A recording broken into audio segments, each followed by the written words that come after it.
light within my heart, light within my thoughts, light within my words. May one and all and everything, blessed and loved, ever be. Welcome. I am Sister Who. Within virtually every religious context I've ever encountered, there is always this encouragement to avoid being a judgmental person. And I can kind of understand, because when one is judgmental, it denies positive connections, it denies opportunity to good things.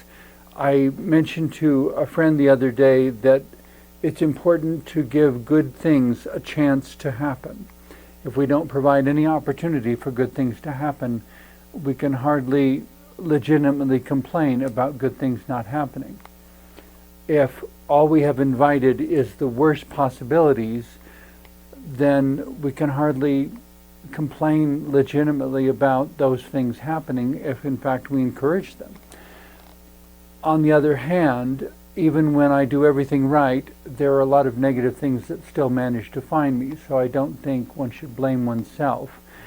But it still is, as the old saying says, put your best foot forward. I have to give good things a chance to happen if I want them to happen. There has to be, sometimes I metaphorically refer to it as leaving the welcome mat out for good fortune. If you haven't left the welcome mat out for good fortune, why would you expect it to come to your door? In addressing being judgmental, though, it's important also to note the difference between being judgmental and using discernment. Discernment, however, is not a matter of putting people down or looking at someone as less or saying anything negative toward any person or acting in any negative way toward any relationship. Discernment is about deciding which of two possibilities would be the better one to pursue. Should I have the apple pie or should I have the pumpkin pie? And for what reasons? And to think about what choices one is making. Being judgmental has much more to do with putting invisible walls between oneself and other people, between oneself and perhaps even other situations.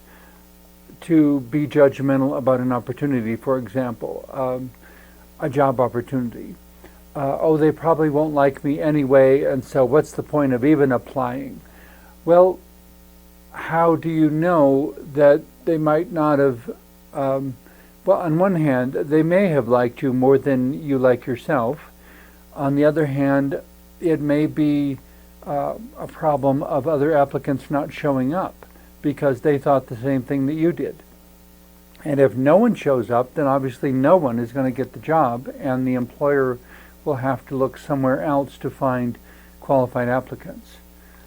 So it's important to give positive, good things a chance to happen, to be the one who shows up and puts his best foot forward or her best foot forward, and yet not in a way that invites being victimized, but in a way that has wisdom behind it, so that within that, in this example, job application situation, you can use discernment, and in addition to showing up, you also have to consider, is this an employer for whom I would want to work based on how they're conducting this interview? Because you may decide halfway through the interview that, I'm glad I gave this a chance, but I'm seeing things in our interaction that are encouraging me to look elsewhere for my employment. And to, in that calm, mature, intelligent way, to simply say, I think I need to leave now. Thank you very much for your time, but I think I need to leave now. That's discernment. Judgment is walking in, seeing someone of a particular description on the other side of the table and deciding, oh, this is going to be a bad interview. No one who looks like that could possibly be a good and decent, honest, worthy person. The most unlikely people sometimes show up in the most unlikely packages or with the most unlikely combinations. There was it was actually a country western song that I found on the internet the other day, and I was listening to it, and it wasn't actually a song. There was music playing in the background, but the whole thing was one big long speech by a particular country western singer who happened to be someone with long hair and a mustache and a goatee, and he talked about going to a particular church for a Sunday morning service when he was traveling through some town other than his own. He was out on tour, performing at night, giving concerts, and Sunday morning thought it would be nice to go to church, but he hadn't brought any dressy clothes along, so he went to the church and wrote this whole song afterwards on how he was turned away because he was wearing blue jeans and had long hair. And so this whole song is kind of him having a conversation with the figure of Jesus within Christian theology, saying, well, you had long hair too. I wonder if they would have let you in. Maybe the church would have turned away Jesus because he had long hair and sandals, according to most depictions. It comes back to that being judgmental, judging a book by its cover instead of finding out what's inside and having a conversation to see what kind of person is this. And even with a homeless person, understanding that every homeless person has a story and that they weren't always a homeless person. And what happened? And wow, you used to be a computer programmer. How does a computer programmer wind up homeless? Well, it was a complex series of circumstances. And maybe there was an interpersonal conflict in the office where a particular manager didn't like this person, and without warning, suddenly the job ended, and a different position couldn't be found quickly enough, and resources ran out. All sorts of different things are possible. Every single homeless person has a story, but most of us don't have or don't take the time to find out what that story is. In my opinion, I guess, if U.S. American society ever really wants to address the problem of homelessness, there needs to be some sort of mental health center where somebody sits down with each individual person and says, what happened? Where are you at? What do you need? It may be a mental health issue that needs to be addressed before this person can maintain the life that they would actually want to live.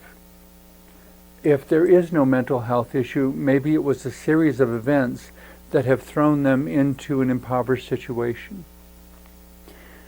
If you don't have a mental health issue going into homelessness, I assure you, you will by the time you come out. It is just that overwhelming and adversarial of a circumstance in which to exist. There are all kinds of people who swear they will never be in that position, who through some peculiar misfortune that was so unlikely to ever happen, and yet it did happen. And the saying, people often say, it always happens to somebody else. But what happens when you are somebody else's somebody else? That person may be saying it always happens to somebody else, and they point at you. And it happened to you, but you're not somebody else. You have a name, you have a life. You need people to care about you, and you need them to not be judgmental. And another one of the quick and easy answers that I often hear people give that I'm not sure is accurate is just to say, oh, that person was lazy. If they worked harder, they would have been a success like me. And I kind of look at them thinking, are you really a success, or you just have a lot of money? Because it's entirely possible to have a lot of money and have a good paying job for now and still be a complete failure as a human being. If the way you are living is not making you a wise, loving, generous, effective person or steward of your resources. It's not so much about owning resources as about being the steward of them. When you are given money to spend, or a paycheck each, however often you receive a paycheck, that is specifically so you can demonstrate what kind of person you are. When your life is over, you are not going to be taking any of that money or any of those possessions with you. They will all stay here. And somebody else will then become the steward of that money and those possessions, and they will have the opportunity to show what kind of person they are. And at the end of their life, it will be passed on to somebody else. The money doesn't truly belong to you or I. It belongs to the world, and the world will keep it. It's kind of like playing a game of Monopoly.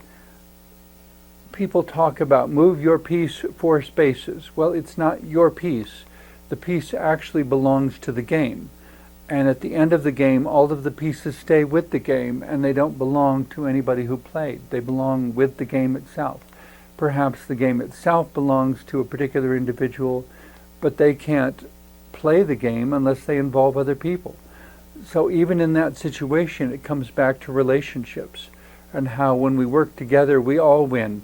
And when we try to be selfish and narcissistic and greedy, ultimately everybody loses, because at the end of the Monopoly game, there is only one winner. And when that person wins, the game ends. So what did they really win? They have alienated and excluded and removed everyone in the process. And that's kind of what happens with being judgmental. But very close to all this is when I hear people say, well, that person was just lazy. And I have pondered this point over and over and over. And I have a really hard time convincing myself that anyone, anywhere, is accurately and truly described as lazy. What I have to wonder instead is if that person is doing the wrong job. The reason they don't have motivation is because they're doing something that is not what they're supposed to be doing. The person who is a computer programmer who is asked to work in a factory where they're putting things in boxes all day long is going to be bored out of their mind. And they're going to be so restless, and they're going to be dragging their feet because they don't want to be doing what they're doing. They need to be doing something that they were uniquely born to do, something for which they have a unique aptitude that would bless all of humanity. And if they are in the wrong job, they're not going to have any motivation. They're not going to be doing what they love. They're not going to be happy in their life. They're not going to be making their best contribution to humanity or the world. So part of this accusation of laziness to me says that society or the surrounding community has not done a good job of figuring out who that person is, what they love, and where they would best benefit all the rest of us, and at the same time be happy in what they're doing. There are people who love being farmers because being out away from the crowds and being in the field and dealing with nature and figuring out, why is this crop growing or not growing? Is it a drought? Is it an insect? Is there a natural remedy for this? Do I need to learn more about contour plowing? There is a quality of life that comes with farming that some people would really, really love. And that same quality of life put on somebody else would make them feel exiled and punished and put down and marginalized, because they want to be performing music. They want to play a flute or a cello or an electric guitar or a drum set. They want to give people really, really wonderful music to dance to each Saturday night at a town dance or a community event of some sort. They may want to play a clarinet as part of an orchestra for a high school graduation for their child or grandchild.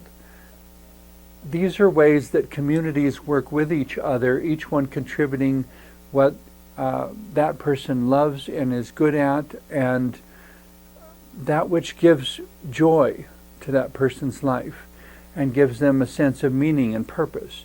And they don't have to go through life feeling like they're doing the wrong job or doing something they hate. In many ways, I have to wonder if this notion of working for 30 to 35 to 40 years and then retiring, if retirement is the reward for spending your whole adult life doing something that you really didn't want to do. And if you were doing what you love, would you be like Beatrice Wood, who as an artist was still showing her work in art galleries when she was 102? She never quit because she was doing what she loved. Why would she want to quit? And in a similar sort of way, though, when someone has contributed to their community and they encounter health challenges and they can't do what they used to do, if they have spent their whole adult life contributing to their community in a way that their community loves them and they love their community, we don't think about whether or not grandma or grandpa or some elderly person who has no family, whether they are, quote, earning their keep or whatever. We look at them and say, you are a person, you are beautiful, you are valuable, we value your life, everyone matters, so we're going to support you now, and we're going to find something that even in your present condition you can still do. It may be, tell us the story of what it was like when, because even the person who can't get out of the chair may still have a voice, and they may still have a memory. And if the memory isn't there, if, heaven forbid, they have been, I don't know if the right word is stricken, or if they have been diagnosed with Alzheimer's, where the brain itself is beginning to break down and the memories are fading, and it is a scary, horrible thing to go through, that even at that point they may be, I mean, it sounds patronizing, but it's really not, because there are young people who need a sense of purpose in their lives. And that's why frequently as children, parents will encourage their children to have pets so that they can develop a sense of responsibility and taking care of this, taking care of their cat, their dog, their goldfish, whatever it is. I don't want to say that elderly people with Alzheimer's are pets. And they're not, they're people. In a similar sort of way, however, there may be young people who develop a sense of life purpose by visiting people with Alzheimer's, seeing what they are like, maybe hearing their stories from the various caretakers, maybe being there to play music for this person and understanding what it is to give music to someone who doesn't even have the ability to say thank you. And in that sense, the young person can be learning generosity. If there is not someone who can't get out of the chair, who can't speak, who can't remember, who can't do anything to say thank you, if there is not that sort of person to be the audience, I mean, every performer has to have an audience. If the elderly person can do nothing more than be the audience, it will and perhaps at the end they can clap their hands, or they can ring a bell, or do something to show appreciation. Or even if they can't do all those things, the fact that they are there as an audience, giving that young person an opportunity and a reason to practice their performance skills, to understand what it is to perform for an audience, and maybe to look in the eyes of the people in the audience, even if they don't necessarily see a recognition looking back at them, to look in that elderly person's eyes and recognize that they have performed a piece of music, or they have done a play, or they have assisted in some creative activity with a real person, not with a robot, not with a stuffed doll, but with a real person. And that in interacting with that person, to develop their sense of empathy and generosity and their sense of being part of a community, and understanding that someday they too will be elderly, and they may or may not wind up in the same condition as this person.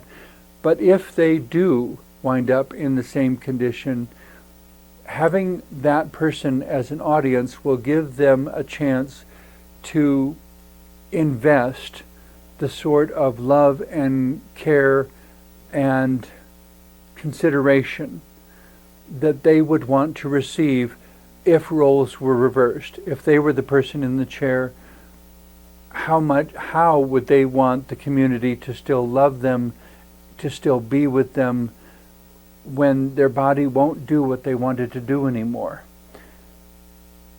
How would they want to be treated? And can they treat someone else that way now while they have the ability to do so?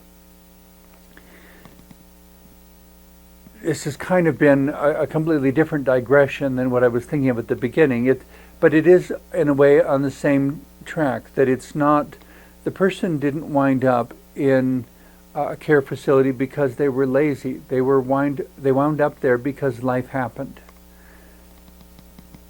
And in that situation, there is still an opportunity for some sort of interaction by which the giver can develop skills of giving, and the receiver can graciously work on skills of receiving. And yet, even as receiving, brainstorming through that, what can I still give? Is there any way to speak? Is there any way to communicate? Maybe the person coming to the elderly person, and someone may say, just as an example off the top of my head, this person had throat cancer, so he can't speak. Well, but he can still hear. So the person who's coming to visit him might say, you can't speak, but you can hear. I would like to teach you sign language. This is the alphabet. This is the sign for, and in that sense, the person who still has an active mind and totally functioning ears, but cannot speak, and perhaps is advanced in age to where the person cannot live alone anymore, they may still be able to learn and communicate in sign language, some basic messages and such, basic communication. It's these sorts of alternative situations that need to be embraced and considered and employed and put into action. But if we're judging the person by looking at them from 50 feet away, we may never create the opportunity for good things to happen, like teaching an elderly person sign language.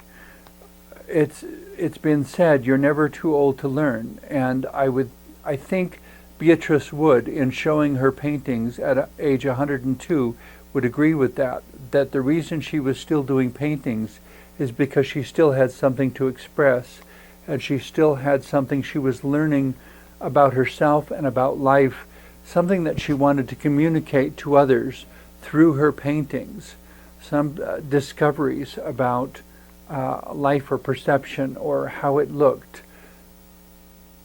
how one could interact with it.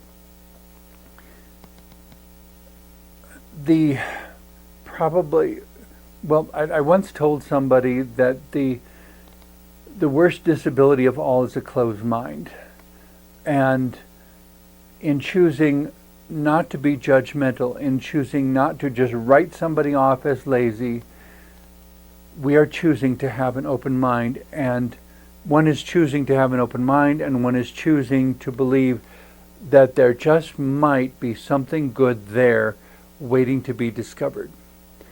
And that my life might take a whole different direction because of what I learned from this circumstance that looks so profoundly unlikely, that in a way it's about battling my own laziness, about being willing to try, rather than to say, I'm not going to try because I think that person is the lazy one. Well, the problem with pointing a finger at someone else is that you always have three fingers pointing right back at yourself. So anytime an accusation is made of being lazy or judgmental, or of slipping into that and not realizing that you did until it becomes a major shock, and it's like, oh my God, how did that ever happen? I didn't think I would ever be the kind of person who could do that. And we slip into habits without thinking about it. And so more and more, I think relationships are about slowing ourselves down and thinking about it, and thinking about how symbiotic the relationship can be, even when it doesn't look like anything is happening. That the person who comes and performs the music said, I looked everywhere and I couldn't find an audience. I found my audience. And I'm here to give freely because they're not making me pay them to listen to me. I don't have to pay them to listen to me. They don't have to pay me to perform. We're each getting something from each other. Laziness, being judgmental, it always starts with the face in the mirror. Thank you very much for watching. I hope some of the things I've shared today have been genuinely helpful to you. And now may you be blessed with love and peace in the pursuit of your own dreams and in all your dealings with the diversity of humanity around you. Amen.